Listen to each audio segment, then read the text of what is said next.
A história do Oscar. Os primeiros 50 anos. O ano da melhor safra. Versão brasileira Megasom. Para alguns dos maiores astros de Hollywood, aquele seria um ano inesquecível. Bette Davis tivera 4 êxitos naquele ano. Havia acabado de receber um Oscar por Jezebel e parecia que ia receber mais um naquele ano. A MGM finalmente colocou Greta Garbo em uma comédia de muito sucesso, Ninotchka. O estúdio, que já estava começando a chamá-la de veneno das bilheterias, de repente voltou a amá-la. Jimmy Stewart estrelou em Atire a Primeira Pedra, ao lado de Marlene Dietrich, e parecia ser o favorito para o Oscar de melhor ator por A Mulher Faz o Homem. E para Clark Gable, naquele ano, ele seria Rhett Butler em E o Vento Levou, um papel que o público americano achava que não poderia ser interpretado por mais ninguém. O ano era 1939, o ano da melhor safra de Hollywood. O sistema de estúdios jamais fora tão produtivo, realizando filme após filme. Mas em 1939, os cinéfilos não precisaram garimpar para encontrar bons filmes, pois naquele ano o mercado estava saturado de joias, alguns dos filmes mais amados da história do cinema. Intermezzo, uma história de amor, Heróis Esquecidos, Juárez, Os Irmãos Marx no Circo, Gunga Din, A Morte Me Persegue, As Mulheres, Paraíso Infernal, Morro dos Ventos Uivantes, Aliança de Aço e Vitória Amarga, um dos lançamentos mais populares de 1939. Originalmente uma peça da Broadway que não tivera êxito com Tallulah Bankhead no papel principal. Mas Bette Davis pensou que conseguiria fazer da peça um sucesso nas telas, caso Jack Warner permitisse. A princípio, ele resistiu à compra dos direitos da peça, perguntando: quem quer ver uma mulher ficar cega e morrer? Mas finalmente cedeu e deixou Bette fazer o que queria. Ela já era teimosa antes de ser uma estrela. E depois de transformar-se em uma das maiores de Hollywood, tornara-se ainda mais difícil dizer não a ela. E o Warner ficou feliz por não ter negado quando Vitória Amarga estreou e lhe deu muito dinheiro. Os críticos diziam que Bette ganharia seu terceiro Oscar apenas um ano após conquistar o segundo. I'm not in your care any longer. You'll always be in my care. Will I? I know how you feel. Anything to strike back at me. But don't do it this way. What do you want me to do? Stay alone in my room and think how in a few months... Judith, you hate me, don't you? Oh, I hate you so much, and for so many reasons. I hate you for not telling me the truth. I hate you for letting me hurl myself at your head. I'm so ashamed. I guess I was born out of my time, Miss Judith. I should have lived in the days when it counted to be a man the way I like to ride and the way I like to fight. What good's riding and fighting these days? What do they get you? You're making love to me, aren't you? I'm as good as some of them that's been playing around with you. They're all afraid of you. I wish I was in their boots. What then, Michael?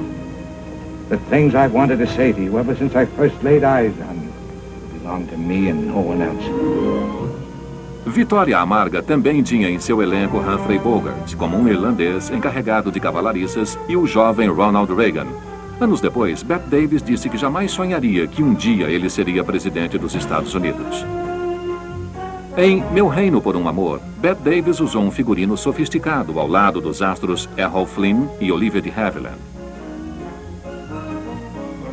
Esse drama era um relato em forma de ficção da história de amor entre a rainha Elizabeth I e Essex, adaptado da peça de Maxwell Anderson, chamada Elizabeth a Rainha. Essa produção em Technicolor foi mais um sucesso de Bette Davis para Warner Brothers, e foi filmada um ano depois que Olivia de Havilland interpretou a donzela Marion de Robin Hood, com Errol Flynn em As Aventuras de Robin Hood. Mais tarde, Havilland admitiu que achava Flynn o ator mais bonito do cinema, mas negou que os dois tivessem tido um caso. 1939 também foi o ano em que Havilland interpretou um papel que lhe valeu uma indicação para o Oscar. É o papel pelo qual ela é mais lembrada em E o Vento Levou. Os vencedores do Oscar de 1939.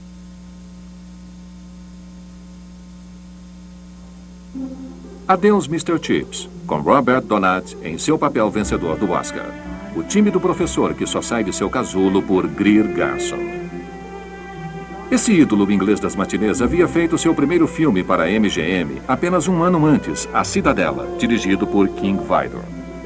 Adeus, Mr. Chips foi a adaptação para a tela do romance de James Hilton, dirigido por Sam Wood, e demonstrou que Donat conseguia atrair uma multidão às bilheterias. Era uma grande fábrica de dinheiro. Mesmo assim, a vitória de Donat como melhor ator causou polêmica por causa do favorito do público, Clark Gable, em E o Vento Levou.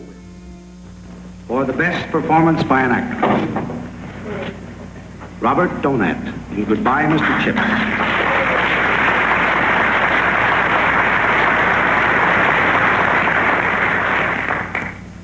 Clark Gable, Gone with the Wind.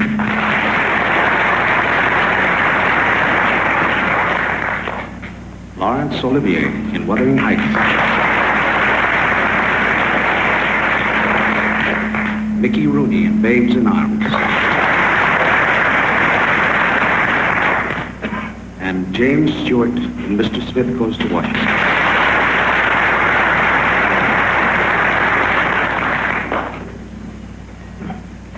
I feel sure that all of the nominees tonight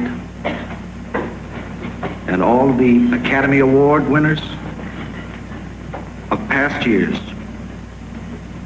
join me in the great joy I feel in announcing this winner, Robert Donat. Gable achava que seria sua última chance de conquistar mais um Oscar, e estava certo. Rhett Butler nunca mais foi indicado.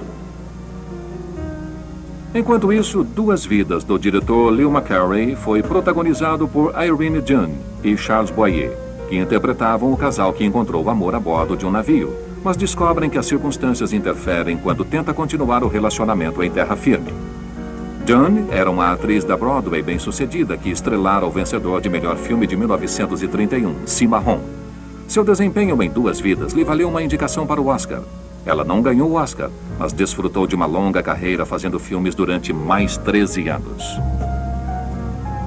A carreira de Charles Boyer se estenderia por um período de tempo ainda mais longo, começando em 1932 e prolongando-se até meados da década de 70.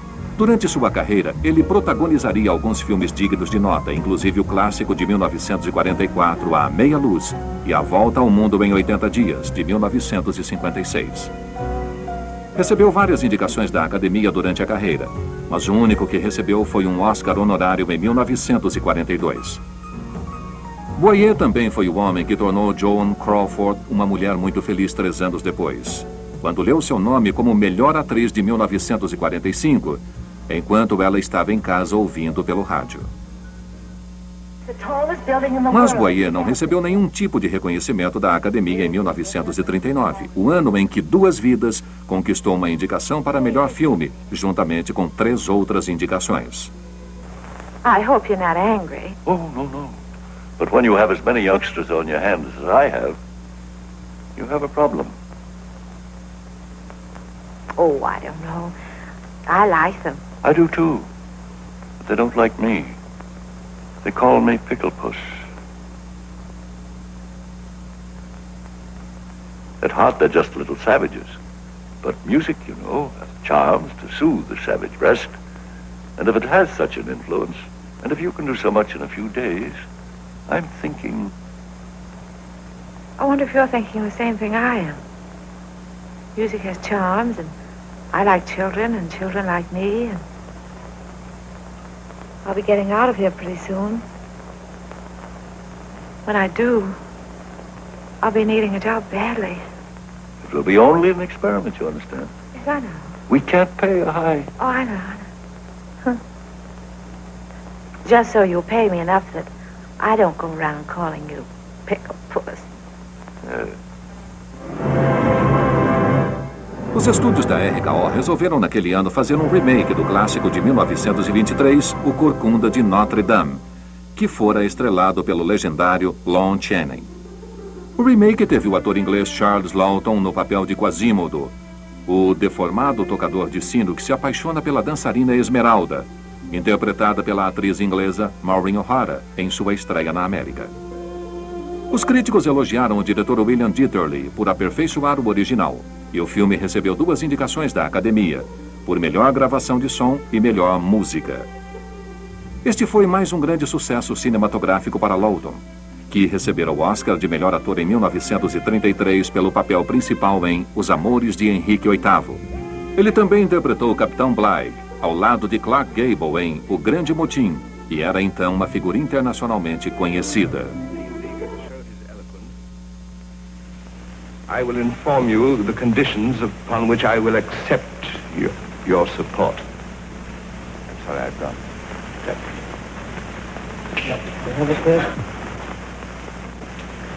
My Lord Sentius, I did not know you could also stutter. I thought your talents were confined to neighing like a horse. Is there anyone else who wishes to call attention to my misfortunes? That's the broadest East End Cockney I've ever heard in my life. A ruiva Maureen O'Hara estava apenas iniciando nos Estados Unidos em O Corcunda de Notre Dame. Mas a seguir viria uma longa carreira em Hollywood, incluindo de Ilusão Também Se Morre com Natalie Wood em 1947. E mais tarde em filmes ao lado do mito John Wayne em Rio Bravo, de 1950, e em Asas de Águias, de 1957. A Mulher Faz o Homem valeu a entrada do presidente da Academia, Frank Capra, no pavilhão dos grandes do cinema. E nessa época, Frank era tão influente que a festa de estreia do filme foi dentro do prédio do Capitólio, em Washington, D.C., que abriu as portas pela primeira vez às mulheres para comemorar a ocasião. Mas quando o Congresso assistiu ao filme, não ficou tão empolgado com o modo como os políticos foram retratados. Eles deviam saber que Capra mostrou a realidade. Mas o embaixador da Inglaterra, Joseph Kennedy, ficou muito irritado e pediu ao presidente Roosevelt que impedisse a exibição do filme na Europa para evitar danos à imagem política dos Estados Unidos. Mas os políticos eram as únicas pessoas que não suportavam a verdade. Todos os críticos adoraram A Mulher Faz o Homem, e principalmente a interpretação de Jimmy Stewart, o jovem idealista que fica chocado ao descobrir tanta corrupção na capital da nação. Uma revista chamada Screen Book previu que o filme deveria ganhar todos os prêmios da Academia. Em qualquer outro ano teria ganho. A Mulher Faz o Homem recebeu indicações para o ator Jimmy Stewart e para o diretor Frank Capra, mas só ganhou na categoria de melhor roteiro original para Lewis R. Foster. Jimmy Stewart havia recebido 5 indicações para o Oscar quando se aposentou do cinema. Embora não tivesse ganho naquele ano com A Mulher Faz o Homem, ganhou no ano seguinte com Núpcias de Escândalo e mais tarde recebeu um prêmio honorário da Academia. Depois de formar-se em Princeton, ele viajou para Hollywood a fim de tentar a sorte no cinema e fez seu primeiro filme no início dos anos 30. Em 1938, trabalhou pela primeira vez em colaboração com Frank Capra, em Do Mundo Nada Se Leva. E depois que os dois fizeram Uma Mulher Faz o Homem, foi Jimmy que Capra convidou para interpretar o papel principal em sua produção de 1946, A Felicidade Não Se Compra. Este é o papel que mais marcou sua carreira e também seu favorito de todas as suas participações em filmes. Entre seus papéis posteriores figuram contracenar com um coelho invisível em Meu Amigo Harvey, de 1950, e em Águia Solitária, de 1957. Ele também protagonizou vários filmes famosos de Alfred Hitchcock, inclusive Um Corpo que Cai e o clássico Janela Indiscreta. Mas Jimmy também participou de um outro filme em 1939 que conquistou sua parcela de lucros em bilheteria, Atire a Primeira Pedra, com o símbolo sexual alemão Marlene Dietrich. Já havia se passado alguns anos desde o último filme de Marlene, e os céticos estavam começando a acreditar que ela já estava fora de cena, por assim dizer. Mas essa paródia dos westerns, dirigida por George Marshall, mostrou a todos que, além de não ter ido para lugar nenhum, ela sabia fazer comédia como ninguém. E por falar em comédia, Ninotchka foi protagonizado pelo mito Greta Garbo, que recebeu sua terceira indicação para o Oscar por esse papel. Nesse ponto de sua carreira, ela estava fazendo cada vez menos dinheiro para o estúdio que a trouxera da Suécia, a MGM. Ela fora recrutada no início dos anos 20 pelo diretor Louis B. Mayer e participou de filmes mudos como The Torrent e The Temptress, ambos de 1926. Não demorou muito para que o público a proclamasse a suprema deusa do sexo. Ela havia passado no teste de som em 1930 e continuou a filmar durante a década. Mas a década de 30 estava no fim, e os executivos da MGM decidiram que Garbo tornara-se um veneno para as bilheterias, expressão que significava que ela estava perto do fim. Até que alguém no estúdio teve a brilhante ideia de tentar algo de novo com Greta, colocando-a em uma comédia. O legendário Ernst Lubitsch foi chamado para dirigir Ninotchka, roteiro em coautoria com Billy Wilder, sobre uma fria espiã russa que se aquece sob as luzes brilhantes de Paris, principalmente com Melvyn Douglas ao seu lado. O estúdio anunciou o filme com um slogan que parodiava o que usaram para Anna Christie: Garbo ri. Felizmente para a MGM, ela não era a única que ria, e o filme tornou-se um grande sucesso. O estúdio decidiu que afinal ela não era veneno para as bilheterias. Mas a grande Garbo só faria mais um filme antes de abandonar Hollywood para sempre, a fim de ficar em paz. Ela acabou viajando para Nova York e ficou morando lá, onde todos permitiram que ela se tornasse a reclusa que sempre desejara ser. Para aumentar suas chances de conquistar o prêmio de melhor atriz do ano, a MGM espalhou o boato de que ela estava prestes a tornar-se cidadã americana. Não funcionou. E enquanto Ninotchka atraiu o mundo às plateias americanas, Carícia Fatal trouxe mais americanos ao mercado global. Carícia Fatal foi a primeira versão para cinema do romance de John Steinbeck, estrelado por Burgs Meredith e Lon Chaney Jr.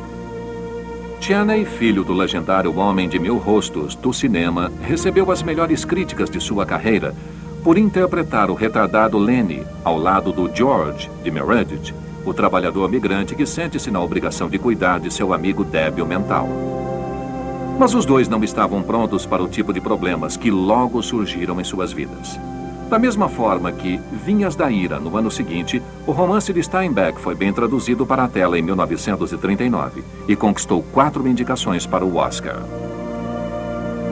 Embora não tenha conquistado nenhum Oscar, Carícia Fatal lançou Burgess Meredith e Lon Chaney Jr., que usaria esse filme como trampolim para uma carreira que concorreria com a de seu famoso pai. Outro indicado para melhor filme naquele ano foi No Tempo das Diligências, que também conquistou outra indicação para o diretor John Ford. Ford era então um diretor tão famoso quanto Frank Capra, e seu mais recente trabalho não decepcionou as plateias. No Tempo das Diligências era tecnicamente um western, mas para muitos críticos transcendera o gênero, concentrando-se em personagens muito bem elaborados. A revista Life o denominou Grande Hotel sobre Rodas, e o elenco contava com grandes atores, assim como um ator que até aquele momento participara apenas de filmes B, John Wayne. O Duque já fora cowboy diversas vezes, mas daquela vez, grande parte da América prestou atenção, tornando-o um legítimo astro. John Ford filmou essa película em Monument Valley, ao longo da fronteira entre Arizona e Utah, e incluiu cenas de ação suficientes para tornar, No Tempo das Diligências, um filme de ação tão satisfatório quanto um estudo de personagens. O roteiro era de Dudley Nichols, baseado no romance original de Ernest Haycox. Um dos astros do filme, Thomas Mitchell, ganhou o Oscar de melhor ator coadjuvante de 1939. I didn't know I was quite that good. Mitchell também interpretou um jornalista em A Mulher Faz o Homem e o pai de Scarlett O'Hara no mesmo ano em E o Vento Levou. John Wayne, porém, havia feito muitos filmes de baixo orçamento para a Republic e a Monogram Pictures, até conseguir sua grande chance em No Tempo das Diligências. Mas você sabia que seu verdadeiro nome era Mario Morrison? Foi o diretor John Ford que sugeriu a mudança de nome em fins da década de 20. E por falar em sugestões, você sabia que o ator Leslie Howard precisou ser subornado para interpretar o papel de Ashley em E o Vento Levou? O produtor David O. Selznick prometeu a Leslie que se interpretasse aquele papel, ele produziria e coestrelaria outro filme, Intermezzo, uma história de amor, com uma nova atriz sueca no papel principal, Ingrid Bergman. Selznick havia convidado Bergman para ir aos Estados Unidos fazer seu primeiro filme em 1939. Intermezzo era uma história de amor e, cumprindo a promessa de Selznick, foi produzido e estrelado por Leslie Howard. Neste filme, Bergman interpreta uma pianista que tem um caso com Howard, um violinista casado. O filme foi dirigido por Gregory Hetoff e recebeu indicações por melhor cinematografia em branco e preto e melhor música. O tema de amor composto por Robert Henning e Heinz Provost fez muito sucesso. I can't bear to see it end. We'll have others, darling. Millions of them. Hold me close, Olga. Hold me close. Intermezzo. Gifted Ingrid Bergman in the screen's most tender love story. Spring has come. Oh, how I look forward to it. Look, there goes the winter now, broken. Don't you feel when spring comes that the world is yours, just for the asking, that there's nothing that you couldn't be? Tonight I would dare anything. Um dos motivos para Selznick querer Bergman nesse papel era que ela já havia estrelado a versão sueca do filme. Morando nos Estados Unidos, depois desse filme ela fez muitos outros, em rápida sucessão, inclusive o remake de 1941 de O Médico e o Monstro, antes de fazer Casablanca em 1942. Apesar da popularidade de Intermezzo, um filme que tornou-se mais conhecido em 1939 foi O Morro dos Ventos Uivantes, versão cinematográfica do romance realizada pelo produtor Samuel Goldwyn, que levou ao estrelato o ator inglês Laurence Olivier. Mas quase ninguém sabe que esta foi a terceira tentativa de Olivier para alcançar o estrelato nos Estados Unidos. Ele viera da Inglaterra em 1931 para fazer 3 filmes para a RKO Studios, mas eles não fizeram sucesso e ele voltou para casa. Alguns anos depois, a MGM o contratou para trabalhar ao lado de Greta Garbo em Rainha Cristina. Mas assim que as filmagens começaram, Garbo mudou de ideia a respeito de Olivier e resolveu que queria seu antigo amante, John Gilbert, no papel. Olivier voltou para a Inglaterra novamente e desta vez tornou-se famoso nos palcos londrinos, onde conheceu e se apaixonou por Vivien Leigh. Foi a oportunidade de interpretar Heathcliff em O Morro dos Ventos Uivantes, que finalmente o trouxe de volta pela terceira vez a Hollywood. E desta vez funcionou. Embora digam que ele não se entendeu muito bem com o diretor William Wyler, seu desempenho lhe valeu uma indicação para melhor ator no mesmo ano em que sua noiva também estava indo muito bem com E o Vento Levou. Olivier não ganhou o Oscar daquele ano e teria de esperar mais 9 anos até que seu filme Hamlet finalmente conquistasse o prêmio para ele. O roteiro de O Morro dos Ventos Uivantes foi de Ben Hatch e Charles MacArthur e parou no capítulo 17 do romance. Mas para as plateias do mundo inteiro não faltou nada a essa trágica história de amor. O filme fez tanto sucesso que muitas meninas nascidas na época receberam o nome de Katie, em homenagem à personagem de Merle Oberon. You can't. Heathcliff's not a man, but something dark and horrible to live with. You imagine, Catherine, that I don't know why you're acting so. Because you love him. Oh, Heathcliff, you must not do this villainous thing. She hasn't harmed you. You have. Then punish me. I'm going to. When I take her in my arms, when I kiss her, when I promise her life and happiness. Oh, Heathcliff, if there's anything human left in you, don't do this. Oh, Heathcliff, why won't you let me come near you? You're not black and horrible as they all think. You're full of pain. I can make you happy. Let me try. You won't regret it. I'll be your slave. I can bring life back to you, new and fresh. All you have to do is to shoot. They'll thank me for it. The whole world will say I did right in ridding it of a rotten gypsy beggar. Yes, they'll say that. Shoot and you'll be master here again. The whole country will resound with your courage, Hindley. Go on! Shoot, you puling chicken of a man with not enough blood in your veins to keep your hands steady. O diretor William Wyler queria que a última cena do filme fosse a da morte de Heathcliff, e foi assim que o filmou. Mas o produtor Samuel Goldwyn achava que as plateias queriam ver algo mais otimista. Então exigiu a superposição da cena de Heathcliff e Katie passeando juntos. As filmagens haviam terminado algum tempo antes, e os atores já não estavam mais disponíveis, então usaram dublês de Olivier Oberon, filmados à distância enquanto se afastavam da câmera. Tudo o que Sam Goldwyn queria, Sam Goldwyn conseguia. A maioria dos americanos que assistiram o Morro dos Ventos Uivantes e adoraram os vales de Yorkshire não sabiam que as cenas foram filmadas no Vale de São Fernando, em Los Angeles. Naquela época havia muito menos poluição. Enquanto isso, mais ao sul, em Culver City, a MGM estava tentando fazer com que a 20th Century Fox lhe emprestasse Shirley Temple para interpretar Dorothy em O Mágico de Oz. Mas a Fox não cedeu. A atriz contratada pela MGM, Judy Garland, foi então obrigada a fazer o papel que a levou ao estrelato. O Mágico de Oz era originalmente um romance de L. Frank Baum, que se tornara um filme mudo em 1925. Mas isso foi antes de a MGM resolver, em fins da década de 30, realizar essa versão sonora em Technicolor, que suplantaria tudo o que a versão muda tentara fazer. O Mágico de Oz foi filmado em 2 enormes palcos, que foram unidos temporariamente para dar a Oz todo o espaço necessário. E não se pouparam despesas para tornar essa versão musical do romance de Baum um dos maiores filmes que a MGM já produzira. Scarecrow that dances, a lion that sings, a tin man that talks, a wizard that whizzes, and Dorothy, and you. Imagine.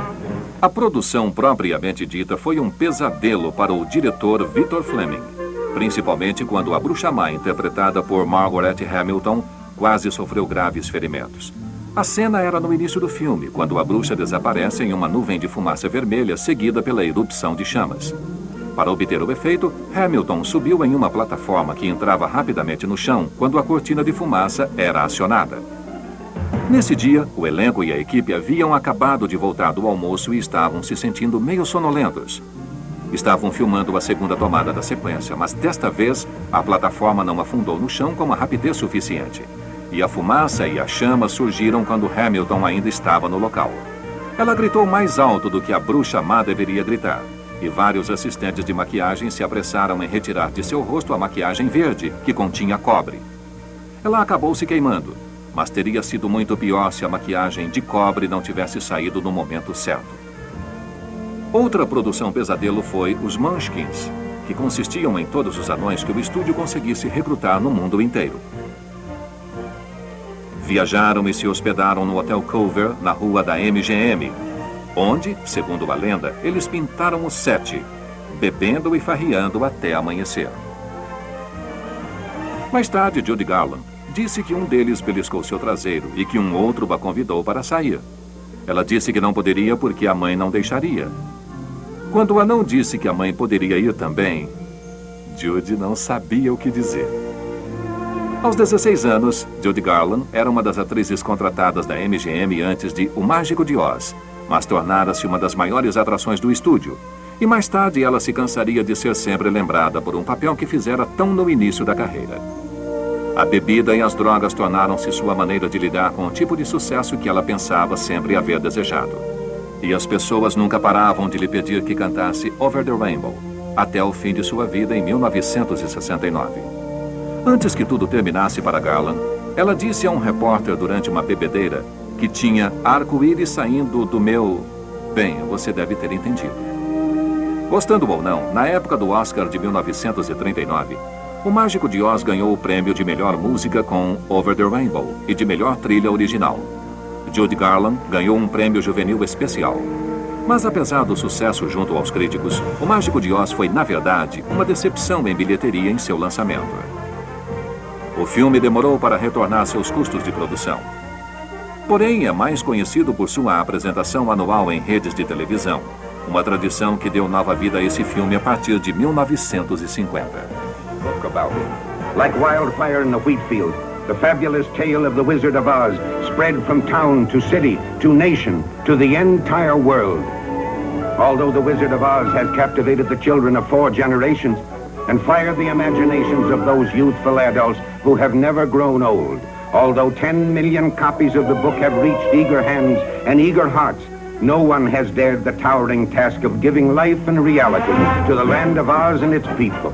Every delightful character of L. Frank Baum's classic is now reborn. Every glorious adventure has been recaptured and painted with a rainbow. Embora O Mágico de Oz tenha sido uma decepção para a MGM, o estúdio já estava com outra extravagância nos bastidores. Margaret Mitchell havia escrito um best-seller chamado E o Vento Levou, mas o produtor David Selznick não gostou quando o leu e não pretendia comprar os direitos cinematográficos. Até que sua secretária finalmente o convenceu a fazê-lo. Selznick tomou a decisão correta ao dar ouvidos à secretária. O Oscar de melhor filme de 1939 foi E o Vento Levou. O filme bateu o recorde com 13 indicações para o Oscar e recebeu o recorde de 8 estatuetas, uma façanha que não se repetiria durante 20 anos. Durante as décadas vindouras, seria considerado o maior filme de todos os tempos, e para muitos, ainda é. Mas para o produtor David Selznick, levar tudo à tela quase lhe custou a saúde. O prêmio de melhor atriz coube à inglesa Vivien Leigh, que conquistou o papel após a mais festejada caça de talentos da história de Hollywood até hoje. Selznick era o rei da badalação e sabia que se conseguisse criar um rebuliço durante o processo de escolha do elenco, estaria ajudando a vender o filme antecipadamente. Ele anunciou que iniciara a procura de Scarlett, e logo todas as atrizes de Hollywood queriam fazer teste para o papel. E fizeram.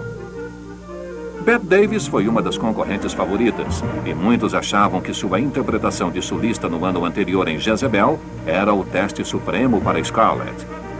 Mas isso não deteve atrizes como a adolescente Lana Turner, Jean Arthur, Katharine Hepburn ou Paulette Goddard. Até Lucille Ball fez teste. Anos antes, a América a amara como Lucy. Mas os testes não se limitaram apenas a Hollywood. Foram enviados olheiros por todo o país para testar milhares de mulheres para o papel, principalmente no Sul, onde a empolgação com o processo foi monumental.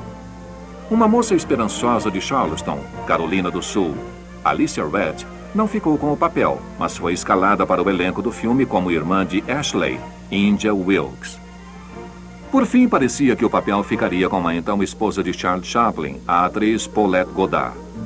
Mas Paulette perdeu no último minuto, quando o irmão de Selznick, Myron, um dos maiores agentes de talentos de Hollywood, apresentou Vivien Leigh durante a filmagem do Incêndio de Atlanta. Esta foi a primeira sequência filmada nos fundos dos estúdios Selznick em Culver City. E o incêndio cresceu tanto que os preocupados habitantes de Los Angeles, não sabendo que se tratava de um filme, chegaram a chamar os bombeiros até em Santa Mônica. Em meio a esse episódio abrasador, Vivien Leigh conseguiu marcar um teste. E o resto é história. Muitas mulheres solistas ficaram decepcionadas por não darem o papel a uma verdadeira solista, mas, pelo menos, a inglesa Vivien Leigh não era yankee. Como dissemos antes, na época Vivien estava noiva de Laurence Olivier. Durante a maior parte das filmagens de E o Vento Levou, ele estava em Nova York. E Leigh logo ficou muito ansiosa por terminar o filme para poder voltar para ele no litoral leste. Quando o programa sofria algum atraso, ela ficava impaciente e, por fim, já não tinha mais certeza de haver tomado a decisão certa, pois parecia que as filmagens jamais terminariam. Depois de quase 6 meses de filmagens e refilmagens, o filme estava pronto e Vivien estava a caminho de tornar-se a maior estrela da história do cinema. Need I say it is a privilege and an honor to announce this winner, Miss Vivien Leigh in Gone.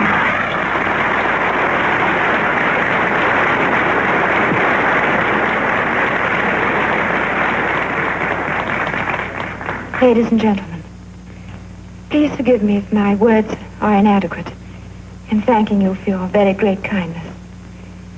If I were to mention all those who have shown me such wonderful generosity through Gone with the Wind, I should have to entertain you with an oration as long as Gone with the Wind itself. So, if I may, I should like to devote my thanks on this occasion to that composite figure of energy, courage, and very great kindness, in whom all points of Gone with the Wind meet, Mr. David Selznick. Para interpretar Red, Selznick sabia que o público só queria ver um homem no papel. Clark Gable. O único problema era que Gable pertencia à MGM. E depois que ele havia provado seu valor em Aconteceu Naquela Noite e em O Grande Motim, o estúdio não estava mais disposto a emprestá-lo. Durante algum tempo, Selznick pensou em fazer um negócio com Warner Brothers, que lhe forneceria Errol Flynn para o papel de Red e Bette Davis para o papel de Scarlett, mas ele não gostou da ideia e acabou convencendo a Metro a emprestar-lhe Clark. Mas havia uma armadilha. A MGM ficaria com os direitos de distribuição de E o Vento Levou, em troca pelo empréstimo de Gable. E este acabou sendo o melhor negócio que a MGM fez em sua história. Em alguns dos dias negros que viriam para a MGM décadas depois, a posse dos direitos de distribuição de E o Vento Levou ajudou a impedir seu naufrágio. E é claro, Louis B. Mayer era sogro de David Selznick. A piada pela cidade era: o genro também sobe. Mas logo após o início das filmagens, Clark descobriu que não gostava da presença do diretor George Cukor. Ele acusava Cukor de passar tempo demais com as atrizes e não passar muito tempo com ele. E Selznick sabia o que devia fazer, quando Gable disse: ou Cukor sai, ou saio eu. George Cukor era um grande amigo de Selznick, mas Gable era o maior astro cinematográfico do mundo. Cukor foi demitido e a produção ficou temporariamente parada. Selznick substituiu Cukor por um diretor que Gable respeitava, um diretor de homens, que estava disposto a abandonar seu mais recente projeto, O Mágico de Oz, Victor Fleming. Ele e Gable também eram parceiros de caça. Fleming acabaria conquistando um Oscar pela direção de E o Vento Levou.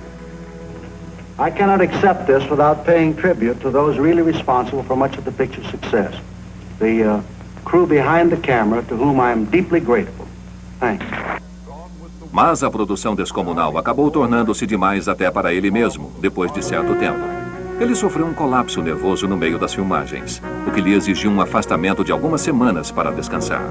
Há quem diga que isso foi apenas um artifício para recuperar o controle criativo de Selznick, o engajado produtor original que estava fanático com cada detalhe da produção. Mas foi Selznick que fez com que Fleming corresse de volta às filmagens. Ele havia contratado o diretor Sam Wood, o responsável por Adeus Mr. Chips, para filmar algumas cenas enquanto Fleming estivesse ausente. Quando soube disso, voltou imediatamente, totalmente recuperado. A produção estava tão atrasada naquele ponto que mantiveram Sam Wood para dirigir algumas sequências secundárias, enquanto Fleming dirigia as grandes cenas. Entre os problemas que Fleming teve de contornar estava uma reclamação de Vivien Leigh de que o hálito da dentadura de Clark Gable era tão horrível que ela não aguentaria mais nenhuma cena de amor com ele.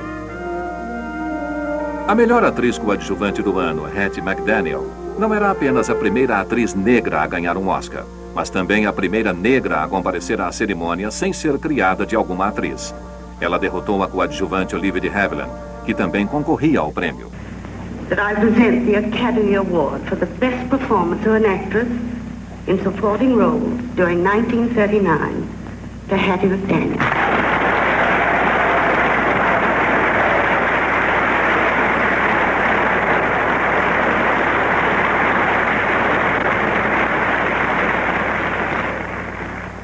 Academy of Motion Picture Arts and Science, fellow members of the motion picture industry, and honored guests. This is one of the happiest moments of my life, and I want to thank each one of you who had a part in selecting me for one of the awards. For your kindness, it has made me feel very, very humble, and I shall always hold it as a beacon for anything that I may be able to do in the future. I sincerely hope I shall always be a credit to my race and to the motion picture industry. My heart is too full to tell you just how I feel. And may I say thank you. And God bless you. Olivia de Havilland mais tarde admitiu que precisou correr para a cozinha do Ambassador Hotel, onde a cerimônia estava acontecendo, para não ter de chorar em público. Todas as pessoas envolvidas em E o Vento Levou viram-no receber uma atenção inacreditável das plateias. Quando o filme estreou em Atlanta, toda a cidade parou para a ocasião, que se tornou feriado. Houve uma parada para os astros, e um dos observadores atônitos só conseguiam comparar o evento ao desembarque de Charles Lindbergh, em Paris.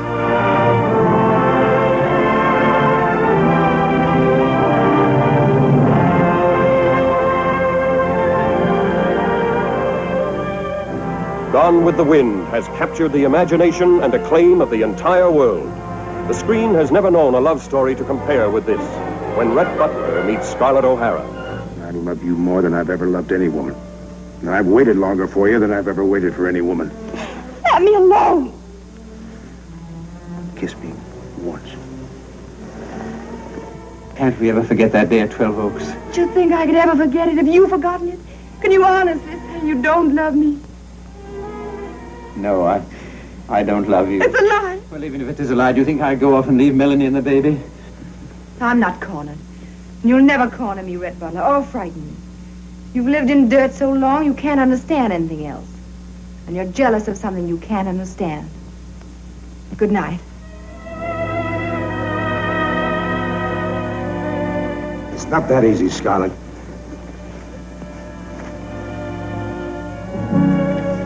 You turned me out while you chased Ashley Wilkes, while you dreamed of Ashley Wilkes. This is one night you're not turning me out. A love affair you'll remember as long as you live, filled with all the fire and fury of the times in which it happened.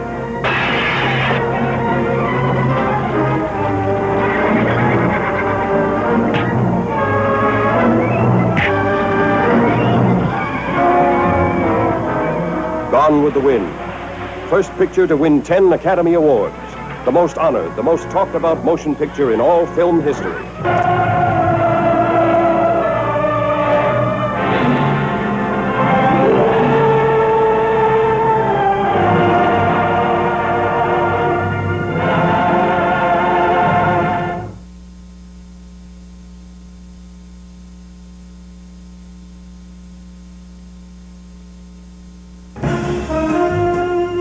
Bob Hope apresentou a cerimônia do Oscar daquele ano, dizendo que era uma bela vantagem para David Selznick. E O Vento Levou fez história na academia, com seu número recorde de indicações. Mas 1939 foi um ano em que qualquer um dos indicados para melhor filme teria feito história. Hollywood, em 1939, havia sobrevivido à Grande Depressão e ainda não estava preocupada com a Segunda Guerra Mundial. Os estúdios não precisavam lidar com a ameaça da televisão que havia acabado de ser inventada. O passatempo nacional não era o beisebol, era assistir a um filme no fim da rua, no cinema do bairro, e havia mais gente do que nunca aguardando nas filas para ver as mais recentes novidades da cidade do faz de conta. Esse foi o ano da melhor safra da Era Dourada de Hollywood, uma daquelas raras ocasiões quando parecia não haver Oscars suficientes para todos.